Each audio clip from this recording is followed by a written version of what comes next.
Саламатсыздар бардактуу теле көрүүчүлөр, 3 каналда жаңы проект Элдин уулу аталышындагы программага сиздер ортоктош болосуздар. Бүгүн биз Талас шаарынан чыгып, Өзгөрүш айылын көздөй сапар тартып баруудабыз. Ал жакта бизди Куттубек аттуу мырза күтүп жатат. Анын өнөрүнө чогуу ортоктошобуз. Анда биз менен биргеликте болуңуздар.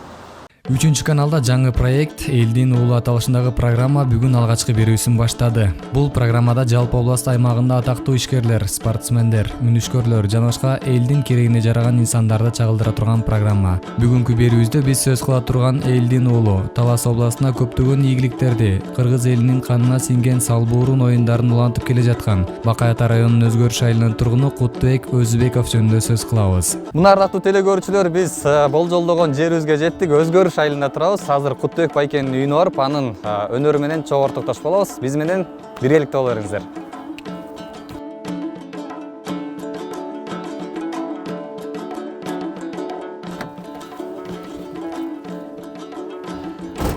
Мына биз азыр Куттубек байкенин үйүнө келдик. Баарыбыз азыр үйдө эмне болуп жатканын көрүп, сиздерге чагылдырып бергенге даярбыз. Жарыста. Assalamu alaikum.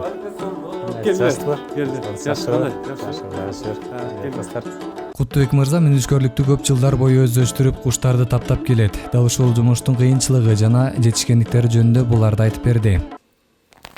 Бул алгы куштардын жанагы ителги түркүнө кирет да. Ителги түркүнө кеткен ителги ушул булар ылаачын жага алмай, эң кичинекей жаңа алмай, анан кийин ылаачын ителги, анан шумкар болуп бөлүнөт булар. Ошо бир түркүмдөгү орчасы жана отряд Соколиных деп эметет, Сокол түркүнө кирет. Ошо булар. Буларды ошо салбурдун оюндарда даярдап атабыз. Кудай кааласа ошо салбурдун оюндардан таптап булардын бул балапан ителги. Быйыл уядан алынганда. Булар куштан айырмасы булар аспандан тебет да. Өзүнүн жемин аспандан тебип жүрүп алат. Булар ушунчалык тез учат. Булар жанагы немис орнитолог деп жанагы ушу алгыр жырткыч куштарды изилдеген адамдарды окумуштуулар, орнитологдор. Изилдеген боюнча булар аспандан жана шуңгуйт. Аспанга көтөрүп чыгып кайра ылдый көтөрүп шуңгуйт да. Баягы өзүнүн жемин алыш үчүн. Ошондо 360 км/ч. 360 км/саатына ылдамдык менен шуңгуйт экен. Анан барып тебет да, бул жетип. Ошону аныктаганда булардын эмеси. Ушунчалык тез көтөрүлүп. Анан булар жана кыргызда сөздөр айтылат да, жана тегирмендин ташын жара тебип бир ителги деп ушундай сөздөр айтылат. Анысын эми ал канчалык чындык билбейбиз. Анан бүркүттүн жемин тартып алат экен булар. Бүркүттөр менен ошо бир эмеде аскаларга уялайт да булар. Анан бүркүт уясына жанагы балапандардан жем алып келатканда ошо жемин талашат экен булар. Анан бүркүттүн үстүнөн улам шуңуп баягы тебем деп эметет. Бүркүт айла жок чарчаганда жемин таштап берет да жерге. Анан булар алып жеп ушундай жазылат. Буларга туздалган эт болбойт, жалаң эт жейт булар. Эт күнүгө ошо таза эттен баягы биз холодильникке коюп, анан жылытып сууга ошо баягы жылуу температура, бир температура келтирип, бир табакка, пиалага куюп коюп жемин. Анан ошодон алып жылытып бересиң да. Негизи баягы өзү жаратылышта булар күнүгө жаңы эт жеш керек да. Биз күнүгө жаңы эт бере албайбыз, ошон үчүн баягы эметип коебуз. Көбүчкөнбү, каргабы, айнап коебуз, ошону жуп, ошону берип турабыз күнүгө бир маал. Бул томого дейт. Буну томого мынакей. Томогону ителги анан бүркүткө гана катат да, томого. Анткени булар тынч отуруш керек да. Буну томогону алып койсоң, булар талпынып көзүнө көргөн, мисалы, көбүчкөн өтүп баратабы, бөлөк канаттуу учу өтсө, ошого талпынып эметип берет да. Ошон үчүн буга томого катылат. Кушка, мисалы, куш, кыргыйга томого катылбайт. Алар тынч отурат, көз жеткенде качан баягы аралык, өзүнүн баягы жете турган аралык, мисалы, 20-30 метр жакын аралыктан көрсө анан кетет да. Ага чейин тынч эле отурат. Булар болсо Асманда учуп бараткан канаттууга деле жылына берет да. Ошон үчүн буларга томок атылат.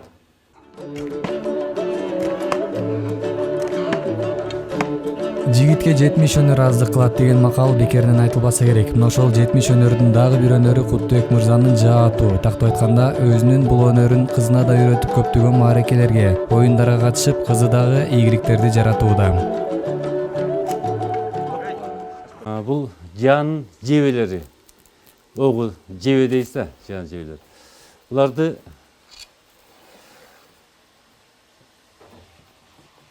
мына бул учу демеси темирден жасалып. Бул сөөгү чыгач болсо кайыңдан. Буну баарыбыз көрдүк да. Кара жыгачтан көрдүк, жана карагайдан да жасап көрдүк, саснадан көрдүк. Саснанкы жакшы болот экен, болгон жеңил болуп калат экен салмагы жагынан. Яна морт келет экен да батсынат. Кара жыгачтагы салмактуу, бирок морт болот экен, батсынат экен да. Анан кийин муну азыр кайыңдан көрдүк. Баягы биздин тарыхта, баягы кыргыздын тарыхын окуп изилесең, кайыңдан экен да баарысы. Жаа дагы кайыңдан жасалат экен. Анан кайыңдан көрөлүч деп кайыңдан көрдүк. Булар азыр жакшы чыгып дурус да. Азыр ойдогудай эмени дагы жаза албай атабыз, акырындап көрүп атабыз ушуларды. Буларды түз жасаш керек да, жаанын жебеси түп-түз болуш керек да. Учканда ары бери кайгыбаш керек. Анан бул канат тагабыз учуна. Канат 3 канат турат да. Бул жанагы жаанын учканда ушул направляющий деп коет го. Азыр биз жанагы оюндарда 35-45 метрден атап атабыз. Кыздар, жаштар, өспүрүмдөр 25 метрден атат. Чоңдор 35-40. Финалда жана уже финалга чыкканда 45 метрден атап атат. Жаштар болсо 25 метрден өспүрүмдөр. Ат адамдын канаты деген сөз бар элибизде. Төмөндөгү айтылган өнөрлөрдөн тышкары бүгүнкү биздин каарманыбыз саяпкерлик менен да алектенип келет. Анын айтымында бир учурларда ат таптаган күлүктөр бир күндө 2 тойго катышып, көптөгөн сыйлыктардын ээси болушкан. Мен ат ушу бала күндөн бери ошо эс тарткан 75-жыл экен да ошо. Ошондон бери ат чапканым 81-жылдан бери ат чабып баштадым. Кой күрөңдөн күлүгүбүз бар эле. Тайында ушу районда анда Бакай ата эмес, Лемпи району, Союз учурда. Лемпи районунда жеч сайыр чоң майрам эле да. Ошол жерде чабып, биринчи чыгып, кайра эртесин 8-ноябрда областка чабылып. Алексеевкадан эте Саска чабылып, ал жерден биринчи келди. Тойлордо дайым биринчиликти алып жүрдү да. 82-жылы кайтты эле. Чалдар интернатынын артында чабылды, Водный айылынын. Ал жерден биринчи чыкты, эртесин областка алып бардык. Ал жерден да биринчи чыгып, анан кызыгуу ошодон башталды да. Аттарга кызыгуу. Анан ошодон бери ат күлүгүбүзбөй, ошо ат кармап келатабыз, аттарды чабып. 96-жылы Карашымгар деген карат чабыптым, Карашымгар. Аны ушу Жергиталдан алып келгем, Жергитал совхозунан. Забой деген айгырдын баласы эле. Ошо бир күздө 12 тай берди. 12 тай. 2 торбо кутtu да, бир күздө. Бир күндө 2 тойдон чыккан учуру болду да, 2 тойдон.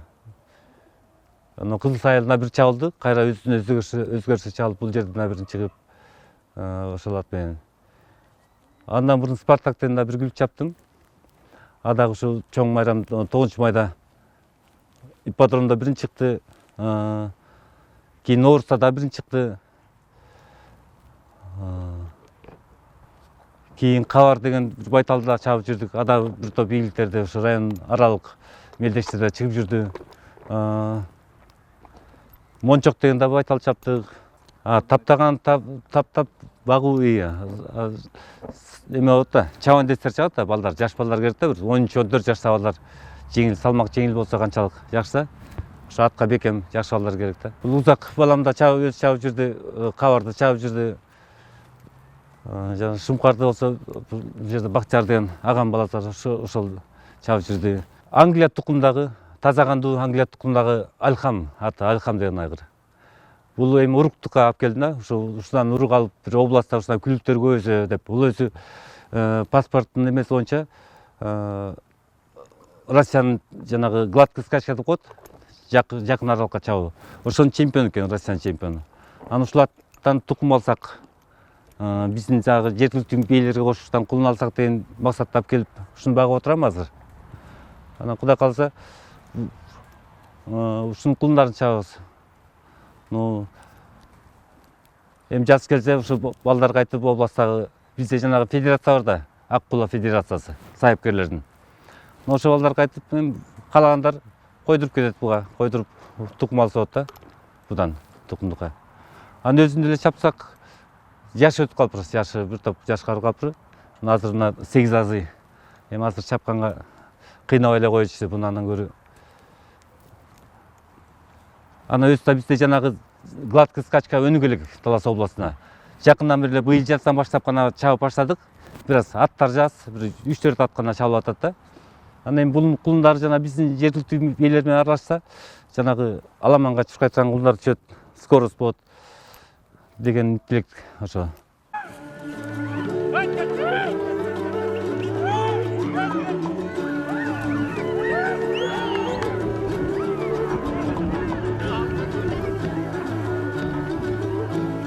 Куттубек агабыздын дагы бир өнөрүн айта кетпесек болбойт. Ал тайган агытуу. Көп жылдар аралыгында тайгандарды багып, бул жаатта да чоң ийгиликтер коштоп келгенин айтты. Тайгандар бу да биздин жанагы биздин заманга чейинки 1-2 кылымдарда тайгандардын аскада сөттөр чыгып атпайбы тайгандар, тайган сымал иттер, күлүк иттер, аңчылыкка адамдар аңчылыкка пайдаланган да буларды. Анан бизде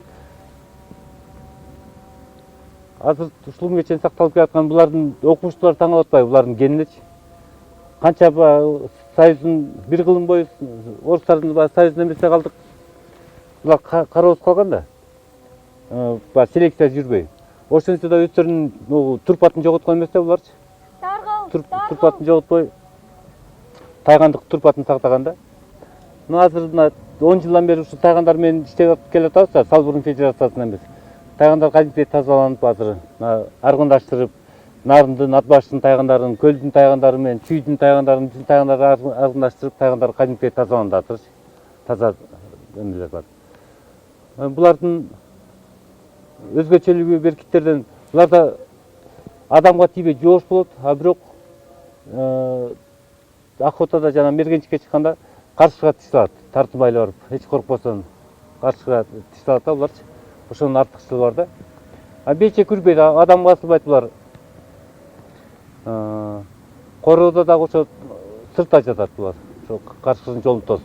Тайганды ушу бала күндөн бери, мен бала күндөн бери бу жерде Жонартта кудабыз бар эле, Байтерек деген аксакал. Ал киши Кудай рахмат болсун өтүп кетти. Ошо киши тайган бакчы экен. Ошо кишиден күчүктөрдү алып келип багып, бизде ошол 77-жылы экен да, 77-78 жылдары тайган багып, ошодон бери үзбөй эле тайган багып келатабыз. Эми булардын ушунчалык жанагы мелдештерде Карабалык деген тайган бар эле.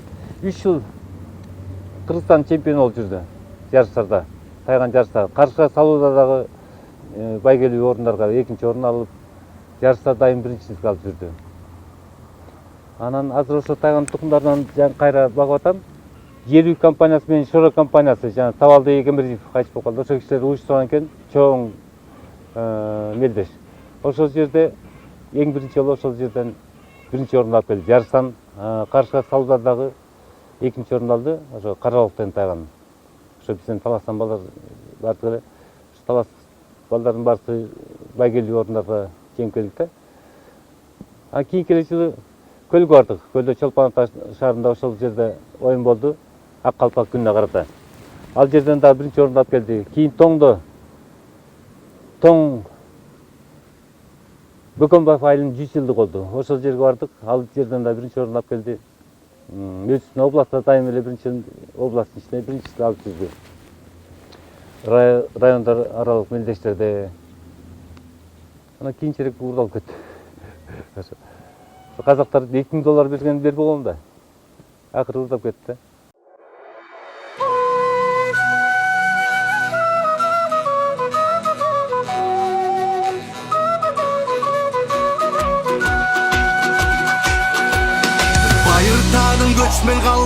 баштаган, оюндарын көчмөн эли бартаган. Ар тараптан келген конок агылып, дасторкондо ынтымагын тактаган. Жерди чапчып аттар кетти жулунуп, атты бир түте алыска угулуп. Дене бойду титиреткен оюндар, ал тарыхка кайры келди бурулуп.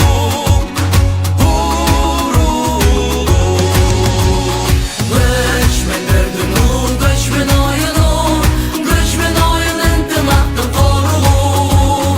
Oyunları көп, бирок билгин дайыма, göçmen элдин oyunунда жолу.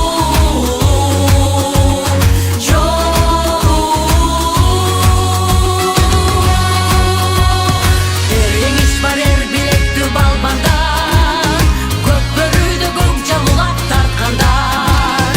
Толус коргол акылдарды урчунса, өзү бурса жамбы тамай аткан бар.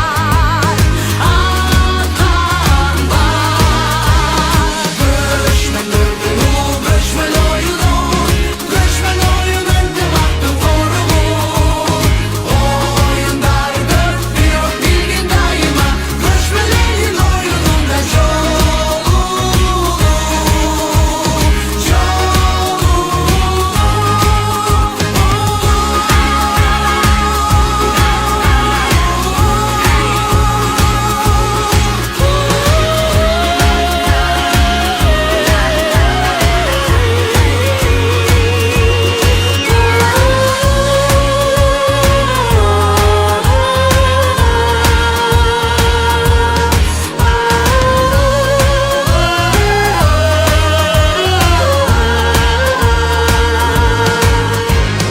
Göçmenlerden ulu, göçmen oyunu, göçmen oyun ынтымактын корулу. Oyunlar көп, бирок билгин дайыма, göçmen элдин oyunунда жолу.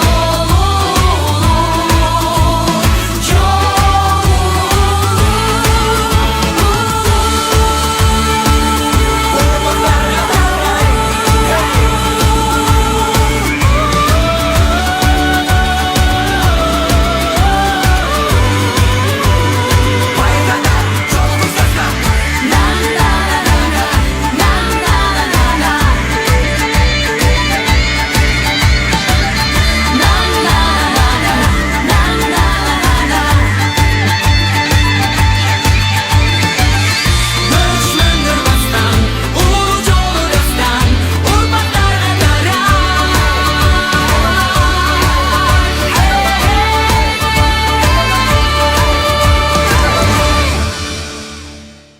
Бүгүн биз Өзгөрүш айылындагы өзгөчө өнөрлүү адам Куттубек мырзанын үйүндө болдук. Элдин улуу программасынын ушуну менен жыйынтыктайбыз. Кийинки чыгарылыштарда амандашканча сак саламатта болуңуздар.